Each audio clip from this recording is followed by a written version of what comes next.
Some people are just not going to be able to rebuild their home because they have a beautiful home, but they don't have cash, right?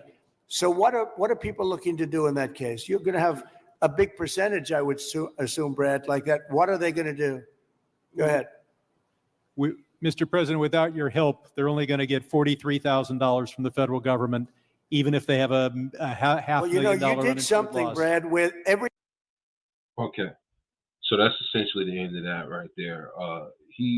That's a legitimate question, right? Like for the people who don't have the money to rebuild their home, and there's no insurance, there's no fire insurance. So all of this devastation, where all of this waste is being, homes are being laid waste to, you're going to get $43,000 from the government, and then other than that, you're on your own. Now, part of what some people haven't had empathy for a lot of these fire victims, because they're saying, well, this is premier real estate within the country. It's not really the same for them. They should be fine. Obviously, I disagree with that, and I mean, it just really speaks to some of where some of us are here on planet Earth, because those people have a little bit more money than the common individual. The devastation that they're experiencing shouldn't matter, right? They should be able to figure things out for themselves. It's really sad, right?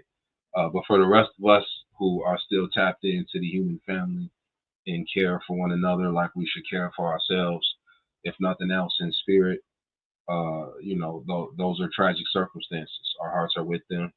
And a lot of people will come out of that. And hopefully now that Trump is on top of this on the ground, he can bring some sanity to a very insane situation where government, and here's the thing. Here's the thing. I'm not an advocate of federal government, to be honest with you. The thing is, though, the way the incompetency of it all is so vast and so far-reaching that the fact that there is a person like Trump in there who's wielding powers in a way that typically presidents don't, it's actually a good thing. It turns out to be a good thing that he's got his foot on the neck of some of these individuals, if not all of these individuals. They most certainly need it. My thing is, though, I don't really like being dependent on the idea of that, right? It really must and needs to be on the ground level where you and I, on the everyday individual level, understand that governments need to be held accountable by their people. People don't need to be held accountable by their government. That's the idealism of the parts of the world in which we live where this message is reaching. That's the whole point. So whatever it is, however we have to do it, that needs to be understood, that needs to be lived out, that needs to be practiced. Right? Now we have an opportunity, if nothing else, to at least speak and move the agenda forward in that regard. Practice what you can as far as these virtues and values of freedom, human freedom, the freedom of the individual taking place and having precedence over everything. Over everything. And when tragedies like this happen, unforeseen, unplanned for tragedies such as fire or whatever other natural disasters that happen, then okay, obviously functional government should step in, not dysfunctional. And there's a whole lot of functioning, dysfunctional individuals out here, and that's bleeding into institutions.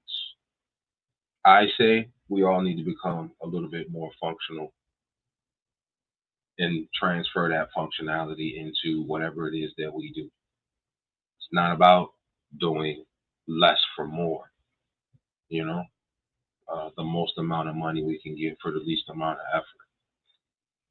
Take pride in whatever it is that you do.